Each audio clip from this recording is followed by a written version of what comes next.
जय हिंद दोस्तों। तो स्वागत है आपका एक बार फिर से। दोस्तों आज मैं 19 अप्रैल के सभी जो भी क्वेश्चन तीनों शिफ्ट में आए थे वो लेकर आया हूं और उनसे रिलेटेड जो भी क्वेश्चन अगली शिफ्ट में आने वाले हैं, क्योंकि वो आगे वो दोबारा तो आएंगे नहीं। अगली शिफ्ट में जो भी आने वाले Indian army Agniveer GD 2023 exam के लिए जो भी महत्वपूर्ण क्वेश्चन है वो मैं टोटल 35 क्वेश्चन लेकर आया हूँ। 15 क्वेश्चन जीके के और 20 क्वेश्चन साइंस के लेकर आया हूँ, इंपॉर्टेंट आपके लिए। तो चलिए ज़्यादा देर नहीं करते, वीडियो को शुरू करते। वीडियो को शुरू करने से पहले अगर आप हमारे यूट्यूब चैनल पर नए हो तो हमारे यूट्यूब चैनल को सब्सक्राइब जरूर कर देना, क्योंकि आपको पता है कि यहाँ पर बहुत ही बढ़िया मटेरियल मिलता है स्टडी रिलेटेड।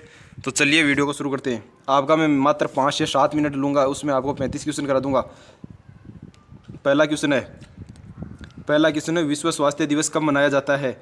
विश्व स्वास्थ्य दिवस कब मनाया जाता है? तो इसका आंसर क्या होगा? 7 अप्रैल, 7 मई, 1 अप्रैल या 1 मई। तो इसका आंसर हो जाएगा 7 अप्रैल। विश्व स्वास्थ्य दिवस 7 अप्रैल को मनाया जाता है और 1 मई को लेबर दिवस मतलब श्रम दिवस मनाया जाता है। 1 मई को श्रम दिवस। 8 मई को रेड क्रॉस डे 8 मई को रेड क्रॉस डे मनाया जाता है। तो आप इस प्रकार ये क्वेश्चन सभी याद रख लेना, इंपॉर्टेंट। ये अभी तक आया नहीं है इसलिए ये इंपॉर्टेंट है। असहयोग आंदोलन किस वर्ष में हुआ था? अगला क्वेश्चन, दूसरा क्वेश्चन है non cooperation movement was launched by Gandhi ji in this year. कौन सी ईयर में हुआ था? 1919 में, 1920 में, 1922 में या 1940 में? तो इसका आंसर हो जाएगा 1920 में। 1920 में असहयोग आंदोलन हुआ था और इसको 1922 में बाद में हटा दिया गया था। क्यों हटाया था ये तो आपको पता होगा। 1919 में वो जलियांवाला बाग हत्याकांड हुआ था, अप्रैल 1919 में। अगला क्वेश्चन क्या है? 3 नंबर का क्वेश्चन क्या है? 3 नंबर का क्वेश्चन है कहे कीजिए काइंड ऑफ। कहे इनमें से किससे संबंधित है? ऑप्शन है आदिवासी उपकरण, नाव, समुद्री जहाज या हथियार। कहे इनमें से किससे संबंधित है? तो कहे ना नाव से संबंधित है। नाव से संबंधित कहे नाम है, जैसे आता है ना एलपीडब्ल्यू की संबंधित, उसी प्रकार कहे नाव से संबंधित है। अगला क्वेश्चन क्या है? अगला क्वेश्चन है चौथा क्वेश्चन है नासिक किस नदी के तट पर स्थित है? नासिक किस नदी के तट पर स्थित है? तो नासिक गोदावरी नदी के तट पर स्थित है। नर्मदा पर नहीं है, गोदावरी नदी के तट पर स्थित है। और एक आपको ऐसे पूछ ले ऐसी कौन सी नदी है जो अरब सागर में जाकर गिरती है? तो नर्मदा नदी अरब सागर में जाकर गिरती है। गोदावरी नासिक के है ना। तो अगला क्वेश्चन क्या है? पांचवा क्वेश्चन है भारत का एकमात्र जल प्रशिक्षण जहाज कौन सा है? पांचवा क्वेश्चन है भारत का एकमात्र जल प्रशिक्षण जहाज कौन सा है? INS ऑप्शन हो जाएगा INS Tarangini, INS Virat, INS Garuda या नन ऑफ दीज। तो इसका आंसर हो जाएगा INS तरंगिनी एक ऐसा जल प्रशिक्षण जहाज जो इंडियन नेवी और जो भी सेल करते हैं ना उनके लिए उनको प्रशिक्षण ट्रेनिंग देता है। अगला क्वेश्चन छठा क्वेश्चन है। कौन सा क्वेश्चन है? छठा क्वेश्चन आ गया। आप देख लीजिए इतनी केवल अभी कितने टाइम हुआ? अभी 3 मिनट हुई है। 3 मिनट में अभी छठा क्वेश्चन आ गया। छठा क्वेश्चन क्या है? दुनिया की सबसे लंबी नदी अमेजन। आपको पता है कि दुनिया की सबसे लंबी नदी अमेजन नदी कहाँ है? ये दुनिया की सबसे लंबी नदी अमेजन कहाँ है? दक्षिण अमेरिका, उत्तरी अमेरिका, अफ्रीका या यूरोप? तो इसका आंसर हो जाएगा दक्षिण अमेरिका में ये अमेजन नदी है। और नील नदी कहाँ है?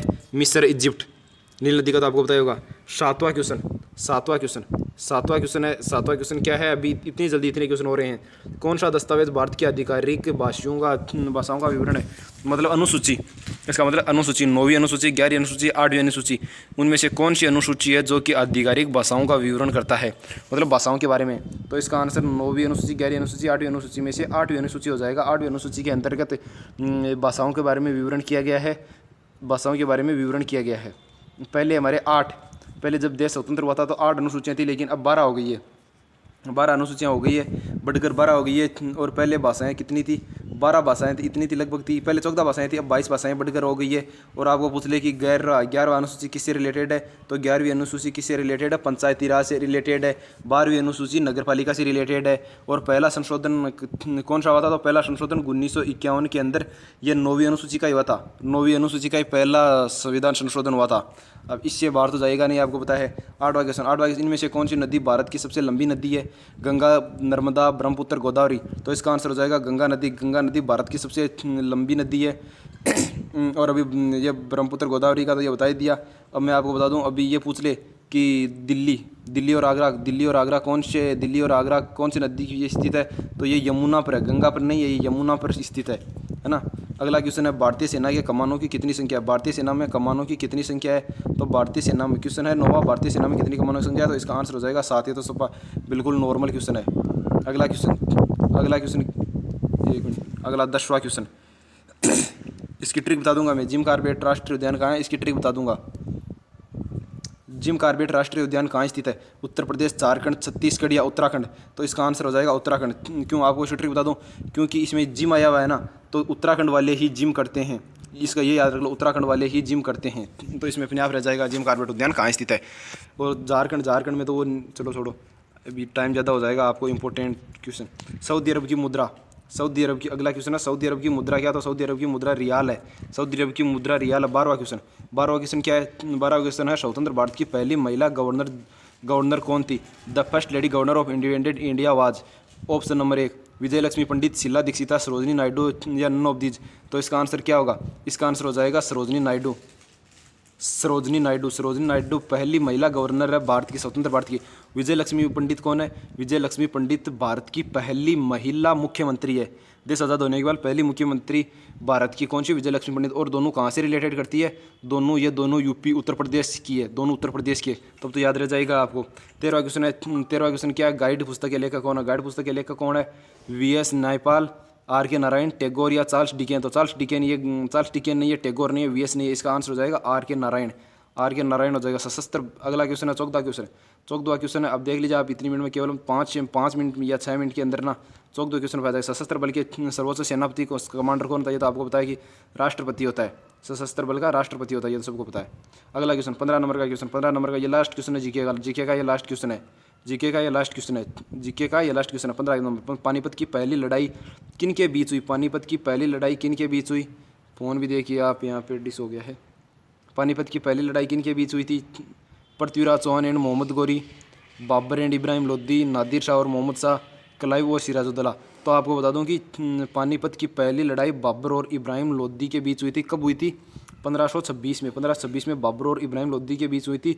यहाँ पे लड़ाई करके बाबर जीत गया था, इब्राहिम लोदी हार गया था। तो बाबर ने मुगल साम्राज्य की स्थापना कर ली और इब्राहिम लोदी से यहाँ पे लोदी वंश की वो घट गया।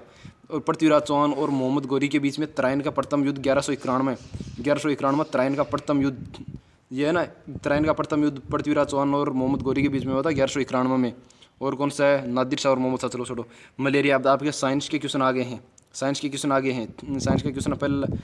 क्वेश्चन पहला यह, मलेरिया किसके कारण होता है? मलेरिया जीवाणु, प्रोटोजोआ, वायरस या कवक? तो इसका आंसर हो जाएगा प्रोटोजोआ। मलेरिया प्रोटोजोआ के कारण होता है। 17वां क्वेश्चन क्या है? बांझ विरोधी विटामिन बताइए। बांझ विरोधी विटामिन ई, ए, के, डी, विटामिन डी, विटामिन के, विटामिन ए या विटामिन डी? तो बांझ विरोधी विटामिन कौन सा होता है? इसका आंसर हो जाएगा विटामिन ई। बांझ विरोधी विटामिन होता है। विटामिन ए का नाम क्या है? विटामिन ए से रतौंधी रोग होता है। विटामिन ए से रतौंधी रोग होता है। विटामिन डी से रिकेट्स रोग होता है। विटामिन सी से स्कर्वी रोग होता है, ये आप याद रख लेना। और सूर्य से विटामिन डी प्राप्त होता है। और एक गाजर से प्राप्त होता है, विटामिन ए गाजर से प्राप्त होता है। अगला क्वेश्चन, कार्य बल, शक्ति और विस्थापन। 18वां नंबर का क्वेश्चन, कार्य बल और विस्थापन के बीच में संबंध कौन सा है? W बराबर एफ एच, W बराबर एफ अपॉन एच, W बराबर एफ माइनस एच या W बराबर एफ एस?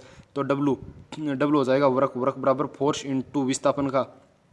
अगला क्वेश्चन है 19वां क्वेश्चन है, कौन सा रसायन पौधों से पाया जाता है? कुनेन, एस्प्रीन या इंसुलिन? तो इसका आंसर हो जाएगा कुनेन है, वो पौधों से पाया जाता है। अगला क्वेश्चन क्या है? 20वां क्वेश्चन क्या है? 20वां क्वेश्चन है, सिस्मोग्राफ से क्या मापा जाता है? सिस्मोग्राफ से हवा की गति, बारिश या भूकंप? तो सिस्मोग्राफ से, ये तो सबको पता है, सिस्मोग्राफ से भूकंप की तीव्रता मापी जाती है। सिस्मोग्राफ से भूकंप का पता चलता है।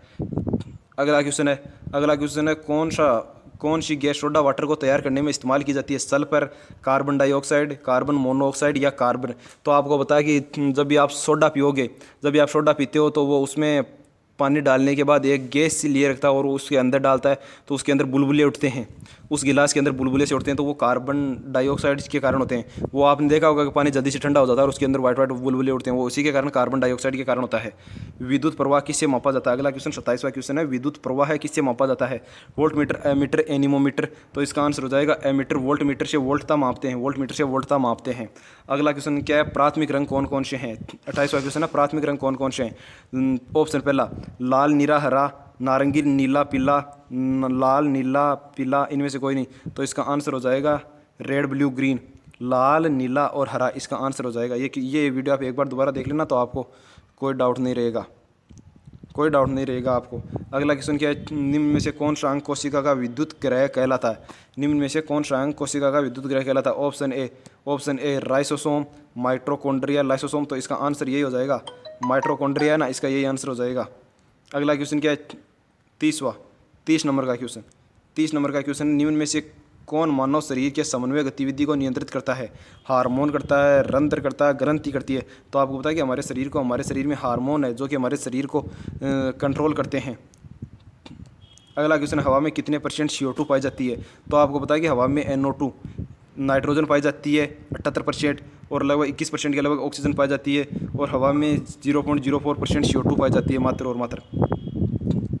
अगला क्वेश्चन क्या, मनुष्य में गुणसूत्रों की संख्या कितनी होती है? Option A 48, option B 36, option C 46 और 46। तो इसका आंसर हो जाएगा ऑप्शन नंबर सी 46, 46 होती है। अगला क्वेश्चन क्या है, एक मिनट रुकिए। अगला क्वेश्चन 33 नंबर का, मात्र और मात्र 2 क्वेश्चन और बचे हैं। मनुष्य में मांसपेशियों की संख्या कितनी होती है? मनुष्य में मांसपेशियों की संख्या 336 होती है, 693 होती है, 300 होती है, 369 होती है। तो इसका आंसर हो जाएगा 639, 639 मनुष्य में इतनी मांसपेशियाँ होती है। अगला 34 नंबर का क्वेश्चन क्या है, किडनी की मौलिक इकाई क्या है?